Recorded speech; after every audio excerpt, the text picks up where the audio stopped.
How you doing? I'm Mike Gaddy, and welcome to the Extra Special Tasty Tidbit. I wanted to talk today about my upcoming series. It's a 3-part series, and it features one of my best friends from high school, Miles Immler.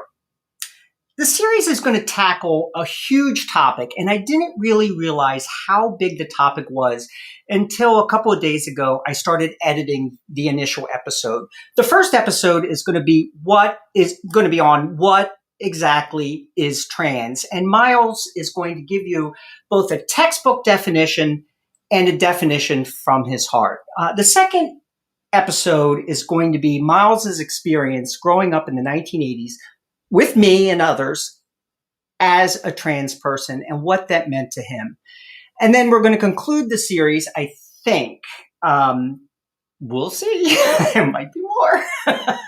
We're going to conclude the series with being trans today in 2021 and what that means. It is all changing so very, very fast. And because of that, and because my podcast is geared towards the artists and activists and entrepreneurs of East Baltimore, I thought maybe you might need a little extra help with some of the definitions and terms and even the letters that the LGBTQIA plus community throws around like candy. Let's start with those letters and those definitions, and they are ever changing. It started out when I was coming of age as a gay man to be LGB, I think. And then they added T, so lesbian, gay, bisexual, and then trans. Now they've added, and they, I mean the colloquial people in charge of these things, have added Q, I, and A. And I think it's those letters that give people who aren't members of the community or who aren't active in studying these things pause. What in the world does the Q, I, and A stand for? And I think it's worth discussing before we delve into these episodes coming up with Miles. The Q stands for queer. And I want to take a second because the gay community, like other struggling minority, I don't even want to use that term, but like other communities that are finding their voice, have appropriated what used to be an insult, you queer, to mean something positive and affirming. And this isn't the first time the gay community, the LGBTQIA plus community, has done this. We did it way back when we appropriated the pink triangle from Nazi Germany. Let me show you something. Hold on one second. Nazi Germany sewed pink triangles, you can see them there on the chest of prisoners who they identified as being LGBTQIA, or what they called then homosexual. Homosexual for them covered everything, the whole gamut. So when ACT UP in the 1980s started protesting, this is their symbol, silence equals death. And they took that pink triangle, flipped it on its head, and it became a symbol of resistance and activism, protesting against the United States government for what it perceived as being non-action on AIDS. And so the triangle, the pink triangle that was a symbol in Nazi Germany, became a symbol of activism in the 80s and in the 90s with ACT UP. But it didn't stop there.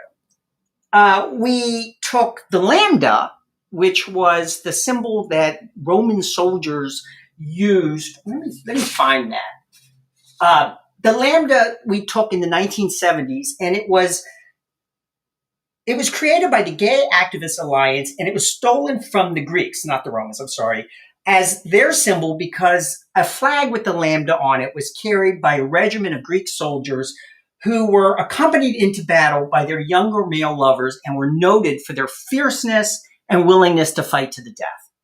So then at that point, the lambda became one of the gay activist symbols. And it was followed in 1978 by the rainbow flag. Oh, by the way, lambda, of course, is part of the name of the Lambda Legal Defense Fund, which Miles references and which is listed at the end of the podcast episodes, the 3 that I'm doing, as a resource for the LGBTQIA plus community to get legal representation to make sure their rights are being upheld. So that brings me to the rainbow flag. And in 1978, the rainbow flag was created by the San Francisco Gay Freedom Coalition to mark their Pride Day. They spent $1,000 for an artist to develop the rainbow flag, and he did. And ever since then, the rainbow flag has become the go-to symbol for the gay community, LGBTQIA plus community, and it was meant specifically to replace that pink triangle dating back to Nazi Germany. That brings me to queer, the Q in the LGBTQIA plus alphabet string.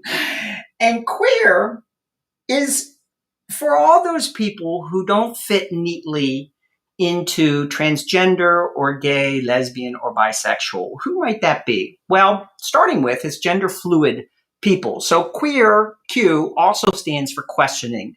Those people who are questioning whether they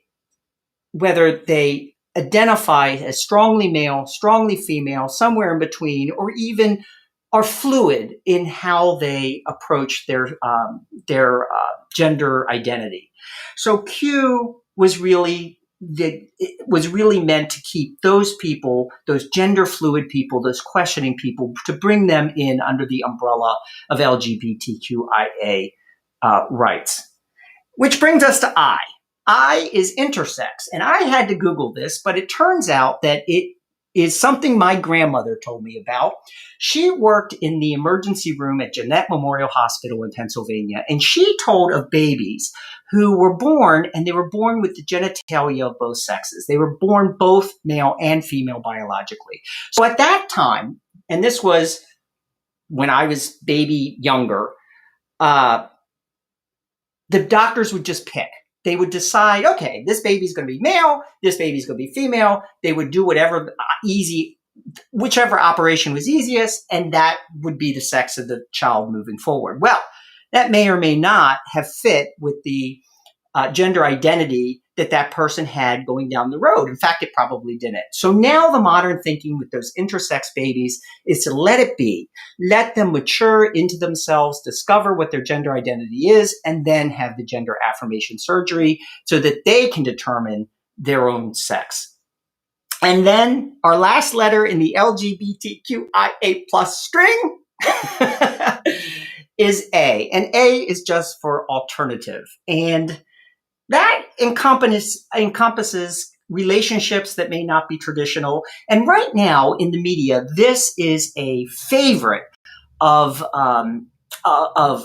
characters on TV. And by that, I mean alternatives, people who are in a throuple, three-way relationship, or in a non-monogamous relationship, or some other non-traditional relationship that doesn't fit into all of those umbrellas. So that's what the letters stand for. And I thought before we get into the podcast with my friend Miles, that it was worth taking a moment for those people who might be unfamiliar with it to define.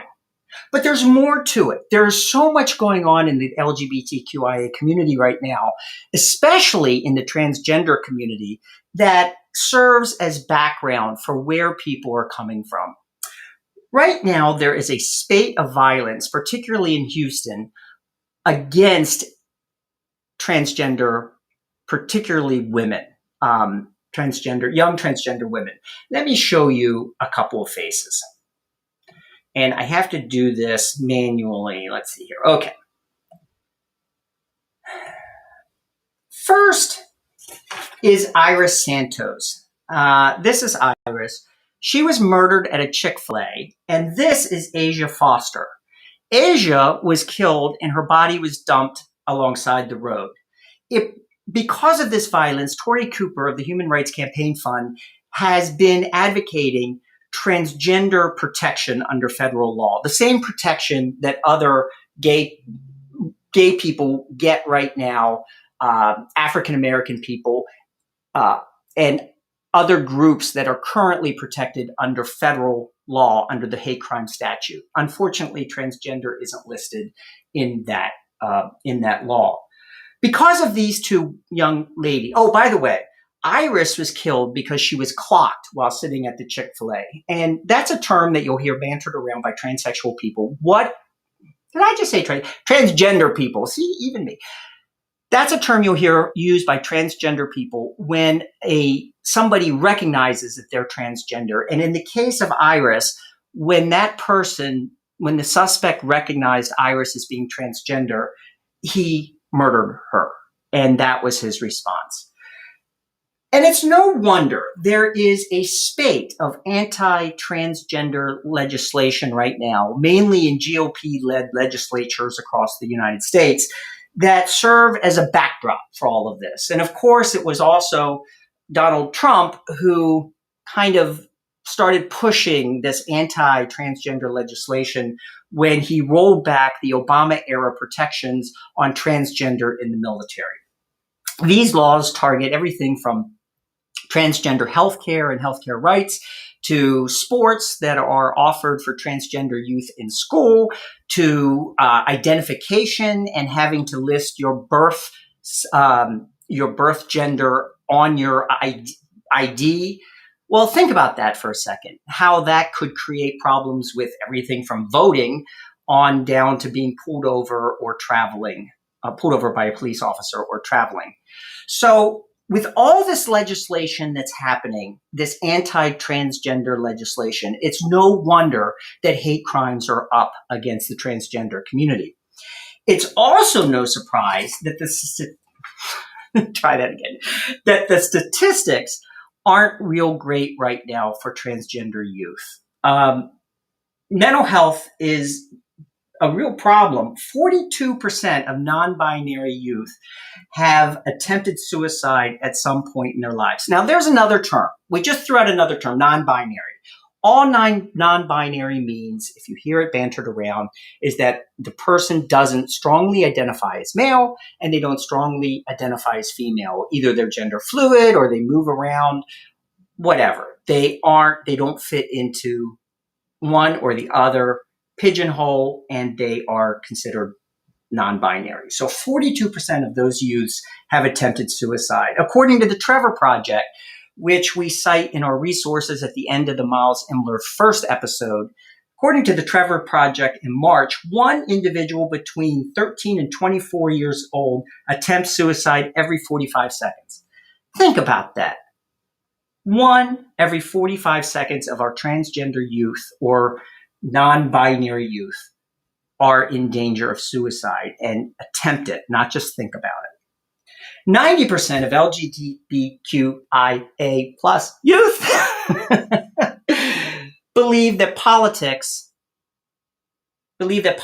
is hurting their well-being. And again, when you tune in and you see Trump and you see all of this stuff going on and transgender youth being murdered at Chick-fil-A because they're clocked as being transgender, it is no wonder that these are the results.